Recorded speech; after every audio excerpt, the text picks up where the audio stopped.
So my name is Ivan Rios, and my presentation today is going to be on why we should read the classics. While they were preparing the hemlock, Socrates was learning a tune on the flute.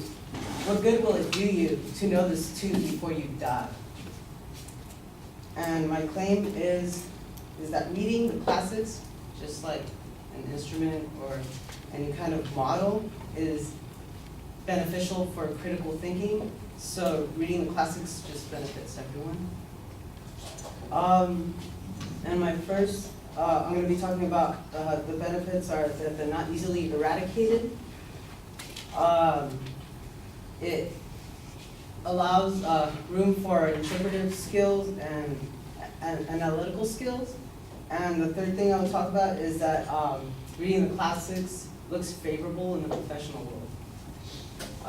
So first, the classics aren't easily eradicated, which means that they're just not easily forgotten. You come across them in pop culture, in other literature, everything kind of,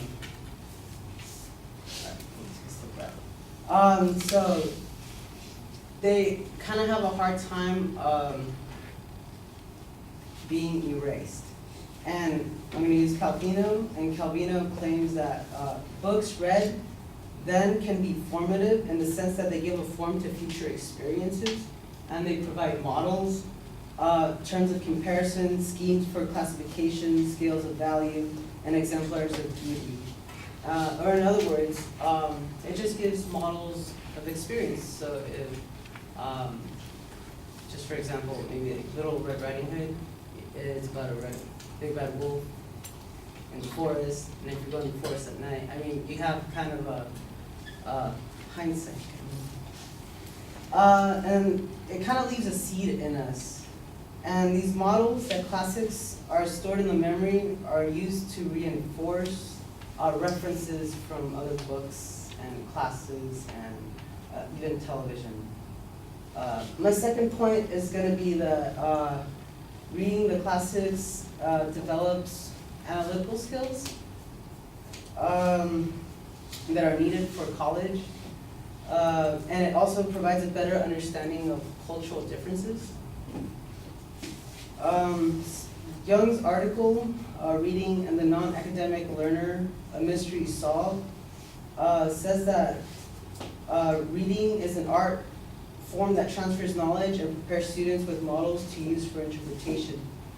And if the children are allowed to be exposed from K through 12, then once they go to college, they will already have exposure to them. So these models, they just keep being reinforced since they keep being, since the children will come across them anyway.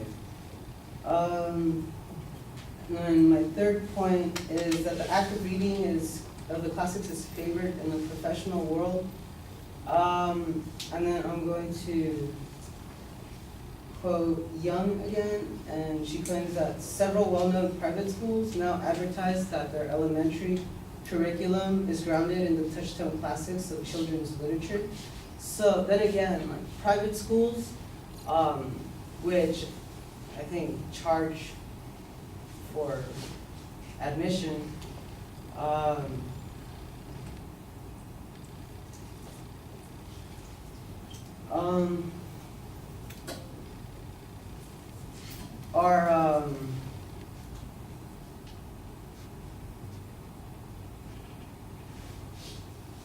favored in the professional world. So with this kind of knowledge and reading the classics, it just benefits, I said everybody, children, not only children, adults, and non-native speakers, because by reading,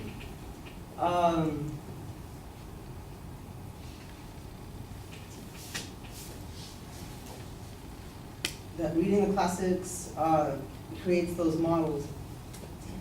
And then my ending statement is by Calvino, and he says, "To read the classics is better than to not read the classics."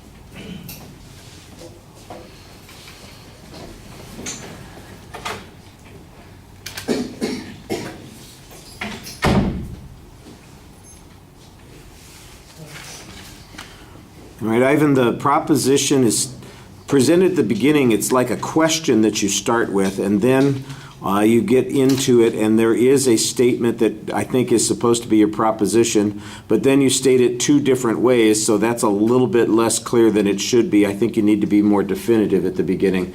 And if you aren't quite sure what I'm talking about, I think when you watch it back, you'll see what I'm talking about. It's like you skipped a groove and suddenly there was an extra half sentence on the end of your proposition. So that was a little bit awkward. I could tell that you were previewing the supporting points, but I think you need to be a little bit more clear about that. I didn't jump down and start making notes in the body of the speech yet, because I think he's really previewing those things, but it wasn't quite clear that that's what you were doing. When you got to the body of the speech, you did signpost those points pretty well, although the second point ended up having multiple claims in it. I think that's a little bit problematic. And you said it's going to help us understand cultural differences, and we never got any support for that part of the argument, so I think that's a little bit problematic. But structurally, we could follow what you were saying, I think, reasonably well. I do think that you went over the same idea in a couple of places. It just seemed very redundant, especially on the first and second point. There's probably some distinguishing characteristic, but I couldn't tell you for sure what it is. When you mentioned that the classics are not easily forgotten, that they are, inimical of all kinds of other literature or experiences, those kinds of things, I was looking for examples of those kinds of things, and the closest I ever got to an example that was pretty specific was Little Red Riding Hood, and I'm not exactly sure that Little Red Riding Hood would have been, in my mind, one of those classics. I guess, it's a fairy tale kind of thing, and I think there are probably classical elements in it, but I wouldn't think that that would be one of those things that, a school like, what's that place up there in Ojai? St. Thomas Aquinas. Where they read the classics in Latin and Greek and, that kind of stuff. I don't think Little Red Riding Hood would be one of their stories, that kind of thing. So I wasn't quite sure what it was that's going to constitute a classic if it's going to be that broad, so it needs to be a little bit sharper. You had quite a bit of testimony from two authorities, but you never tell us who those authorities are. I mean, you give us a name, Young and Calvillo, and I'm going, I don't recognize those names. That doesn't mean that they aren't internationally famous scholars from centuries ago, or they are well-known academics from today, or they're people that you ran into at the Starbucks. I have no idea, so I think you want to qualify this. They sound very thoughtful, and I think they give reasonable explanations, but I think it's one of those things where you're missing a chance to get some credibility for your argument. And since you're really dependent on those quotes, and, that needs to be authoritative, so I think you're missing an opportunity to do that. Presentation issues, I think the pacing is a little bit problematic. You'll probably see that when you watch back. It feels sometimes like you aren't quite sure where you're headed for the next section. So maybe one or two more rounds of practice would have helped on those sorts of things. All right, thank you.